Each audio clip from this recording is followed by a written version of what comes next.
Lectura del libro, Caminos de autorrealización. La integración trascendente. Tomo 2. Por Antonio Blay. Capítulo 2.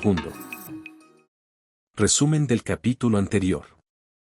En el capítulo anterior hemos hablado del primer aspecto de lo trascendente, el aspecto presencia.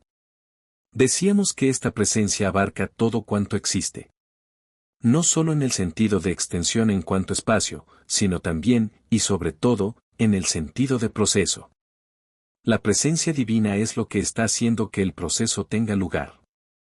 En resumen, decíamos que nuestra noción de espacio es una noción muy relativa, que depende simplemente de un modo de percepción limitada y que todo lo que existe es un proceso dinámico. Este dinamismo tiene lugar gracias a la acción de lo que llamamos Dios, divinidad, que es lo que hace que la cosa sea y exista. O sea que la verdadera naturaleza de cada cosa es esta base trascendente, Dios. Podríamos decir que nosotros vemos la sombra, la apariencia, pero no la verdadera realidad. La verdadera realidad es lo que hace que la cosa sea, y nunca es aquello que vemos, sino la causa de lo que vemos. En este sentido, pues, la verdadera naturaleza de las cosas es Dios, que está detrás de la manifestación. Un Dios dinámico. Un Dios que no es que esté en todas partes, sino que todas las partes están en Él. No es que esté en todos los procesos, sino que todos los procesos son el modo de acción de Dios. Por tanto, no es que debamos tener dos nociones distintas para aplicarlas, una al espacio y otra a Dios, y unirlas. No es que debamos tener dos conceptos distintos, uno para los procesos y otro para Dios. Es que la noción de proceso implica necesariamente la operatividad de un poder trascendente. El poder trascendente en operación y el proceso es lo mismo, visto desde su nivel de causa o desde su nivel de efecto. No es que Dios esté en. No es que haya un en y luego un Dios que está allí. Lo que hace que las cosas sean cosas es este Dios que está haciéndolas. Por lo tanto, no son dos nociones, sino una sola que lo abarca todo. En el hombre ocurre exactamente igual. No es que existamos nosotros y, aparte, haya un Dios que esté más o menos próximo. Es que nosotros somos el proceso aparente de ese único poder. Nuestra existencia no es nuestra en ningún sentido. Solo hay una existencia. Solo hay una realidad, que es y que existe y que se manifiesta de un modo múltiple. Y cuando debido a nuestra conciencia fragmentaria percibimos una porción de esta multiplicidad como aislada del resto, tenemos la ilusión de que aquello es algo que existe de por sí y es independiente. Esto solo es debido a una percepción artificial muy limitada. Cuando se ahonda más, se descubre la profunda vinculación que existe en cada aspecto fenoménico, en cada persona, en cada objeto, no ya solo con los demás seres, sino, en profundidad, con la única causa que es lo que está animando realmente todo. Por eso decíamos que Dios es más yo que lo que yo llamo yo. Dios es la verdadera última esencia del sujeto. Dios es más yo que ese yo del que estoy hablando o en el que estoy pensando todo el día. Conviene estudiar ahora un aspecto que más adelante aclarará todos los fenómenos de nuestro proceso de crecimiento espiritual en relación con lo trascendente. Ya hemos dicho que el hablar de Dios, de la espiritualidad, provoca inmediatamente una serie de reacciones automáticas en las personas, de acuerdo con su formación o con la reacción adquirida contra esa formación. En el primer caso las personas tienden a creer que se repite lo que ya se les había dicho en el pasado. Interpretan solo en función de lo ya conocido. En el segundo caso tienden a rechazar lo que se dice, suponiendo que se habla de una cosa contra la que ya habían reaccionado.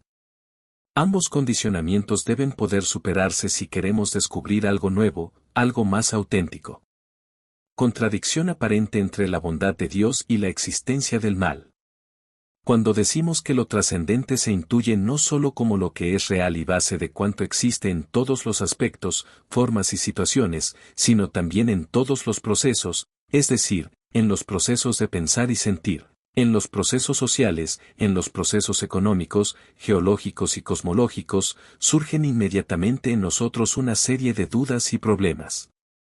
Por una parte, se nos ha dicho que Dios es un ser muy bueno, y, por otra, constatamos que las cosas van en apariencia muy mal. Así, no hallamos la manera de conciliar ambas ideas. Por eso creemos que es necesaria una explicación. Planos de manifestación. En la creación hay una enorme diversidad de planos u órdenes de manifestación. Tenemos, en primer lugar, un mundo físico, un mundo afectivo y un mundo de ideas, mencionando solo los más aparentes. Esto constituye ya tres zonas completamente distintas, tres mundos en los que estamos inmersos, participando de todos ellos, mundos que nos unen horizontalmente con los demás seres. Nuestro ser físico nos une con el resto de lo físico. Nuestro ser afectivo nos vincula con el resto de lo afectivo. Nuestro ser mental nos enlaza con el resto de lo mental. Estos varios planos de manifestación, además de poseer un modo vibratorio propio, tienen también unas leyes propias de funcionamiento. Por esto decíamos, en el primer capítulo de este volumen, que a Dios hemos de considerarlo como un ser personal y, a la vez, impersonal. Como un principio. Recordemos el ejemplo de la electricidad. No pretendemos, ni tampoco sabríamos, hacer un análisis cosmológico. Solamente tratamos de mirar esto en el aspecto en que afecta a nuestra vida humana, lo cual ya es de por sí bastante complejo. Para ello podemos poner unos ejemplos que serán muy claros. Esa inteligencia, poder y voluntad supremas, este ser que es el único que es, que se manifiesta constantemente en un dinamismo, en una incesante creación y recreación de todo, se manifiesta desde el nivel que para nosotros es el más físico o material hasta el más sutil, elevado o espiritual. Vemos entonces que las leyes que rigen el mundo de lo físico son leyes propias y distintas de las que rigen el mundo psíquico, mental o espiritual. Por ejemplo, todos sabemos que en el plano físico, el espacio y el tiempo tienen unas normas concretas. En cambio, en nuestro nivel mental el espacio y el tiempo, aunque existen, no tienen las mismas normas que en el plano material. Planos de conciencia. Podemos ver el proceso de la humanidad desde un punto de vista evolutivo, que correspondería a un modo cualitativo del hombre actual. 1. Conciencia animal. Al principio, según nos es dado suponer, el hombre se regía por la ley, no del más fuerte, sino del más apto. Porque dicha aptitud podía adoptar dos formas, o más fuerza, o más habilidad. Tanto en el reino animal como en el humano, únicamente sobrevivían los seres que eran más fuertes o más hábiles para vencer a los demás, para conquistar la presa que les servía de sustento, para imponer su voluntad y para defenderse de los enemigos. Esta es una ley biológica, y también el hombre está sujeto a ella. Es la ley del más apto, solamente sobreviven los más fuertes o los más hábiles, los demás mueren. Esta ley tiene su razón de ser muy clara. Es la única ley que garantiza que la raza animal y la raza humana irán fortaleciéndose, que irán adquiriendo vigor y que, al mismo tiempo, irán desarrollando la habilidad, que es una forma de inteligencia. Es el modo de asegurar para la raza la fortaleza y la inteligencia a nivel elemental. La capacidad de adaptarse, de huir, de fingirse muerto, según las circunstancias, viene asegurada precisamente por esta ley. Vemos, pues, que al principio está al servicio del individuo para fortalecerle, para crear seres fuertes, sólidos, aptos también para asegurar la supervivencia de la raza. Este parece ser el objetivo primordial, y esta era la ley que antaño predominaba. Ha sido así durante muchísimos años, no solamente en el sentido de ganar la subsistencia mediante la captura de la presa, sino en el aspecto de poder. En tiempos primitivos prevalecía el poder físico. Más tarde, esta prevalencia se trasladó al poder militar, económico, político. Es exactamente la misma ley de poder la que se va aplicando todavía. A pesar de que el hombre va desarrollándose más en otros niveles, sigue prevaleciendo este criterio del poder. Es la ley de la selva que subsiste, aun cuando la persona vaya desarrollando facultades más superiores. En este sentido, el dinamismo inherente a ese mundo regido por esta ley exige que uno esté haciéndose constantemente más fuerte. Hay que estar demostrando a los demás en cada momento que se es más fuerte. Al final, inevitablemente, la fuerza de los demás lo vencerá. O sea, el destino inevitable, el circuito existencia de los que se mueven en este nivel, es el de ser comido tal como uno ha ido comiéndose a los demás. Ser aplastado del mismo modo en que uno ha ido aplastando a los demás. Cuando se vive en este nivel, este destino es inevitable, porque la ley es inexorable. No se puede pedir que dentro de este nivel funcionen otras leyes, porque precisamente estas son las que determinan ese nivel. Son su razón de ser, con su modo de vida correspondiente, con sus leyes, con su línea existencial propia. Son las que permiten que ese nivel exista y que quizás sobre él puedan desarrollarse luego otras cosas. Así, pues, la ley, a este nivel, es desarrollo, fortaleza, prevalencia del individuo sobre todo lo demás. En el hombre viene representada por una tendencia a vivir en un egocentrismo absoluto, en un absolutismo individual. Observando con más atención, podríamos descubrir muchas fases intermedias en este proceso, pero aquí no lo consideramos necesario. Este es un proceso moral y mencionamos esta faceta solamente porque es la más conocida por todos. 2. Conciencia humana. Más tarde surge una ley que en el pueblo de Israel se expresa por la normal ojo por ojo y diente por diente, en la que podemos ver otro principio de acción. Aquí ya no se trata de que el más fuerte se coma al más débil. Esta ley exige que cada individuo respete al otro y que exista, por tanto, una justicia equitativa, una igualdad. El que hace un mal ha de pagar justo por este mal. Ha de recibir exactamente por lo que da. Ni más ni menos. Como se ve, esto representa un progreso con relación a la etapa anterior. Se trata de descubrir que el otro existe y que vale. Pero observemos que aquí yo y el otro somos dos seres distintos que se respetan mutuamente por propia conveniencia. Te respeto para que tú me respetes. Aseguro tus derechos, pero tú has de asegurar los míos. Es una conciencia individual que descubre al otro, pero manteniéndose cada uno en su sitio. A distancia. 3. Conciencia divina. En el segundo nivel aparecía todo lo que son problemas de forma. Problemas de legalismo, de derechos, de justicia. Más adelante vemos que, también dentro de la línea moral, aparece otro principio que ya no es el de igual por igual.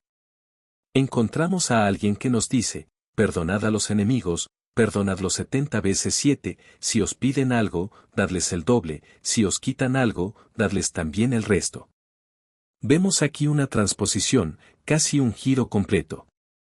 Aquí no se trata ya de que yo me defienda, o de que yo transaccione, sino que se trata de que yo me anule por el bien de los demás. Todo esto corresponde a tres planos completamente distintos. Si estamos viviendo en el plano de, yo quiero ser por encima de todos y ejercito mi fuerza y mi poder para dominar, entonces estamos sujetos a la ley correspondiente. Si nos movemos en el terreno de la justicia equitativa, yo hago el bien, merezco el bien, hago el mal, merezco el mal, exactamente a partes iguales, vivimos en un nivel completamente distinto que tiene sus propias leyes, su propio circuito existencial. Pero luego está esa otra frase en que se nos dice, amad a Dios sobre todas las cosas. Perdonad a los que os ofendan, a los que os persiguen y a los que os calumnian. Vendedlo todo y dadlo a los pobres y seguidme. Esto es la enunciación de un principio completamente distinto, un principio en que el individuo no trata de conservar nada, sino que parece que ha de renunciar a todo y desprenderse de todo. Porque junto con este principio está aquel que dice, buscad primero el reino de Dios, y todo lo demás se os dará por añadidura. El Padre sabe que necesitáis estas cosas, el comer, el vestir, y nos habla de los pájaros y de los lirios, de cómo reciben su ropaje, su color. Esto nos es dado en forma de una nueva ley, de un nuevo principio que está estableciendo un nuevo modo operacional de existir con sus leyes propias. Se nos asegura que en esta última frase hay una inteligencia superior. Jesucristo habla del Padre. Nos dice que Él es quien dirige nuestra vida, nuestra economía, quien dirige absolutamente todas nuestras cosas. Y esto lo dice de un modo contundente, no a medias tintas o en términos dudosos, sino de un modo claro, explícito. Pero lo curioso es que esto lo encontramos también formulado de manera distinta en otros pueblos, pueblos de los que nos separan muchos siglos y muchos miles de kilómetros de distancia, pero que, sin embargo, viven exactamente lo mismo. Leyes inexorables dentro de cada plano. Normalmente, nosotros esperamos que Dios arregle nuestros problemas. Buscamos un Dios mágico que solucione las dificultades y elimine los obstáculos. Que nos facilite, además, lo que deseamos. Y por eso hacemos oración. Si es necesario, buscamos la intercesión de un santo con influencia para pedírselo, de manera que la cosa pueda asegurarse más. Pues bien, lo que podemos recibir está en función del nivel en el que estamos viviendo. Si de hecho estamos viviendo en el nivel de la ley de la selva, aunque vayamos elegantemente vestidos, no podremos recibir absolutamente nada más que lo que es inherente a este plano. No importa lo que pidamos ni cómo lo pidamos, estamos completamente sujetos a esta ley. ¿Por qué? Porque nuestro nivel vibratorio determina el mundo, el plano de la manifestación en el que podemos desenvolvernos, y no otro. Por lo tanto, solamente recibiré lo que es propio de ese plano, de acuerdo con sus leyes.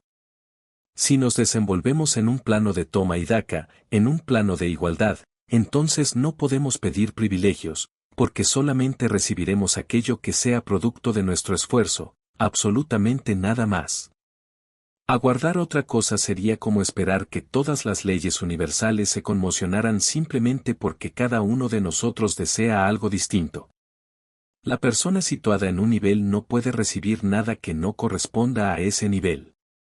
Cuando uno puede elevarse al nivel superior, aquel en el que se puede perdonar a los demás, de veras, es cuando aparece esta otra ley por la cual se recibe todo lo necesario.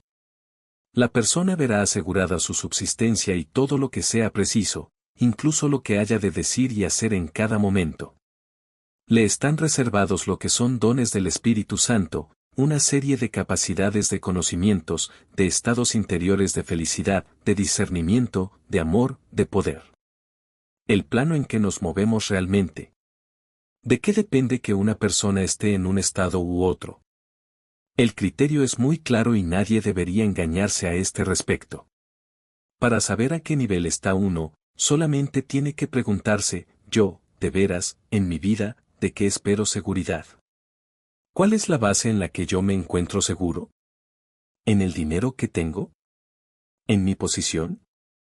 ¿En mis conocimientos? ¿En la autoridad que he adquirido? ¿En mi capacidad de esfuerzo y de producir?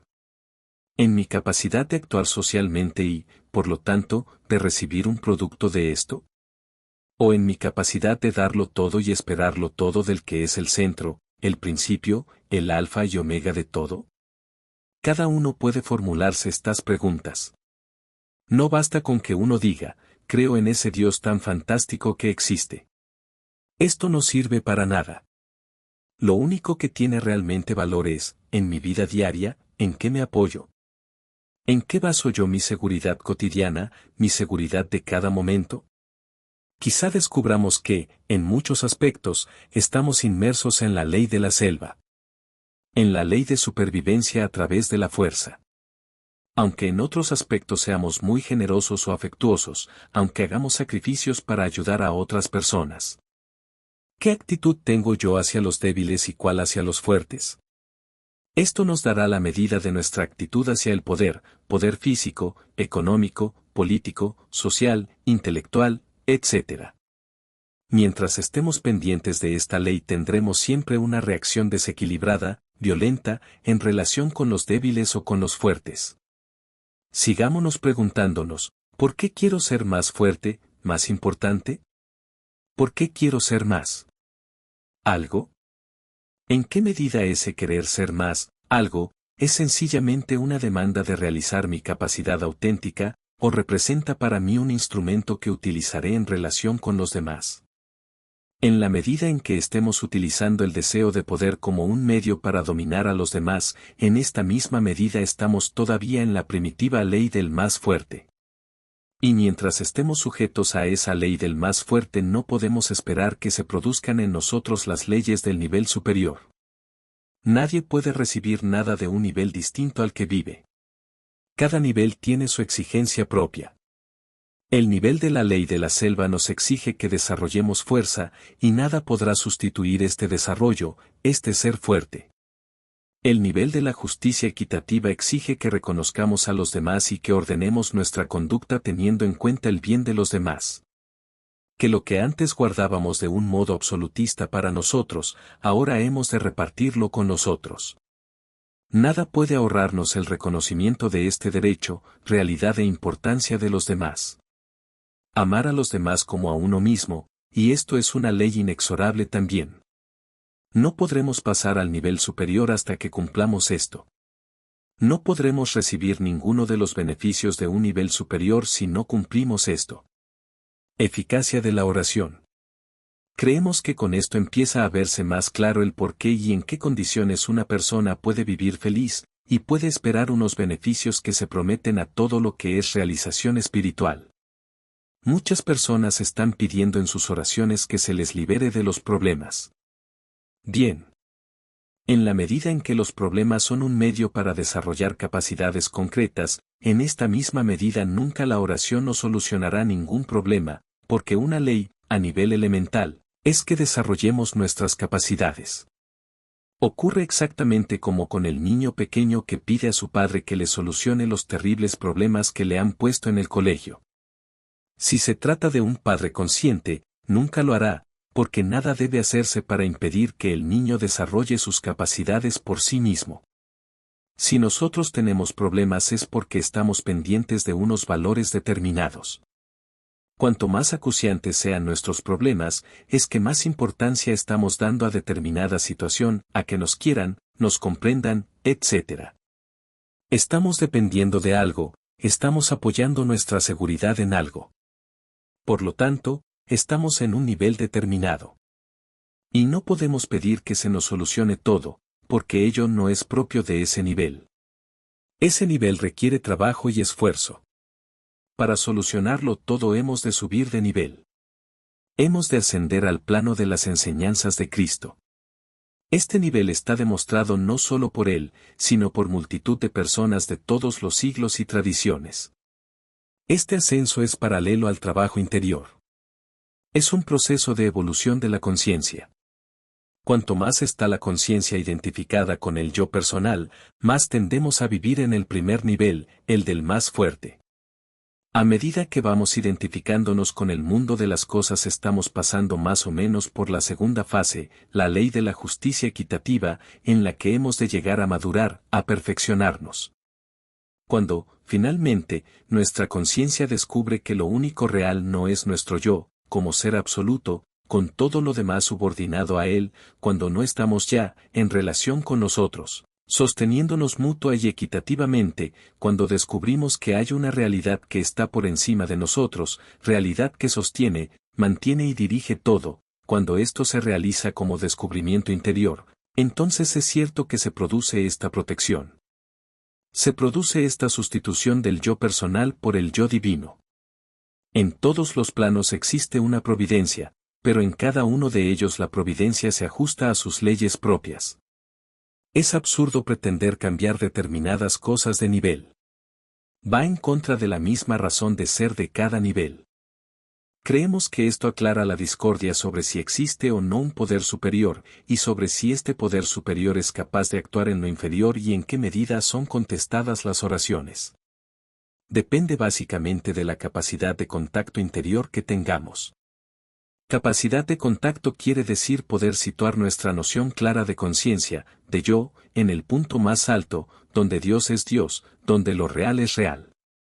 No donde nos apoyamos en apariencia, no donde nos apoyamos en ideas o en valores convencionales, sino donde más vivimos la intuición de que el ser es. Y cuanto más seamos capaces de vivir y mantenernos en ese punto, más las leyes propias de ese nivel se expresarán a través de nosotros. En ese plano superior solo hay armonía. En ese campo de la divinidad solamente actúa la felicidad, la plenitud, la inteligencia y el poder creador. Es en los planos inferiores donde se manifiesta lo que parece disarmonía. Si podemos mantenernos arriba, mantendremos la armonía y podremos llegar incluso a transformar, hasta un cierto grado, nuestro funcionamiento de los niveles más elementales. Esta es la ley de los milagros, que lo superior, en su carácter de perfección, de plenitud, de realidad, etc., descienda por un momento a algo inferior. Este descenso tiene un poder de transformación instantáneo. El poder de hacer milagros es una facultad natural cuando le es permitido expresarse a un nivel humano. No son milagros, en el sentido especial que se les ha atribuido.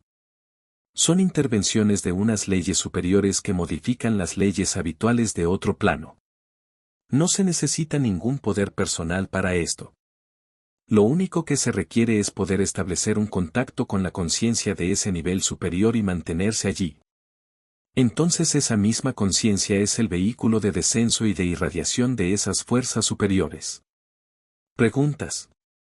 ¿Qué podemos hacer al respecto y qué resultados podemos obtener? Respuesta.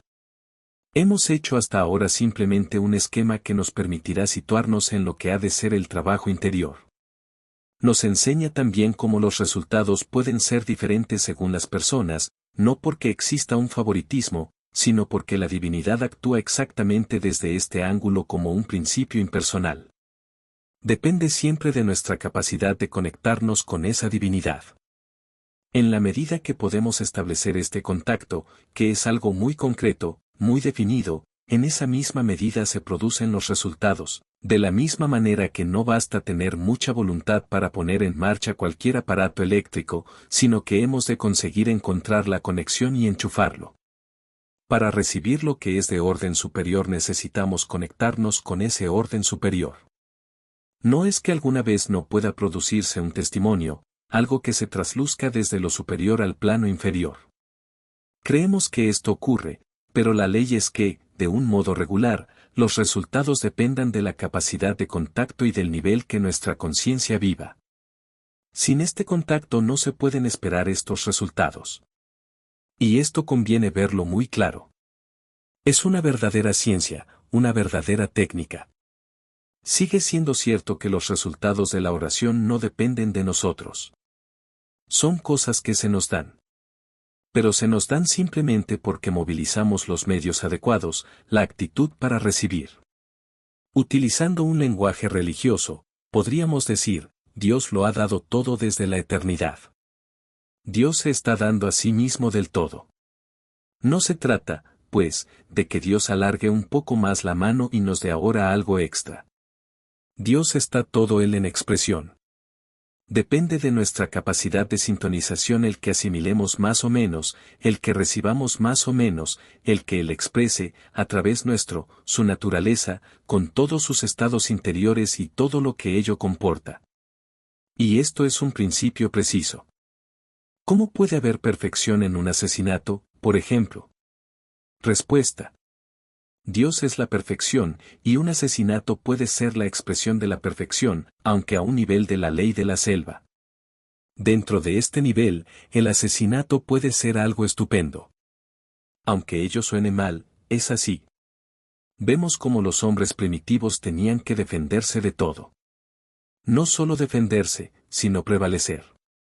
Solo de esta manera se hicieron fuertes. Vemos también que todavía esta es la ley normal de los animales. Esta es la perfección de Dios expresada a través de esta ley elemental. O sea que en esto no hay ningún mal. Es debido a que algo en nosotros vive en un nivel superior, el que el asesinato aparezca como un mal. Pero intrínsecamente no lo es. Los problemas surgen cuando una persona pretende juzgar o recibir efectos a un nivel distinto del que está, porque entonces se produce un desfase. No podemos pretender valorar y comprender la ley de la selva desde un punto de vista moral. Resulta áspera, cruel, no tiene sentido. Es el mal, la injusticia. El individuo que nace más débil, con menos fuerza, es el que cae primero y se lo comen. Esto parece desalmado. Pero, cuidado. Esto parece desalmado solo para el nivel de la justicia equitativa. No es una imperfección en el nivel elemental, porque la razón de ser de la ley en este nivel es hacer que el individuo, por encima de todo, se fortifique y desarrolle su habilidad.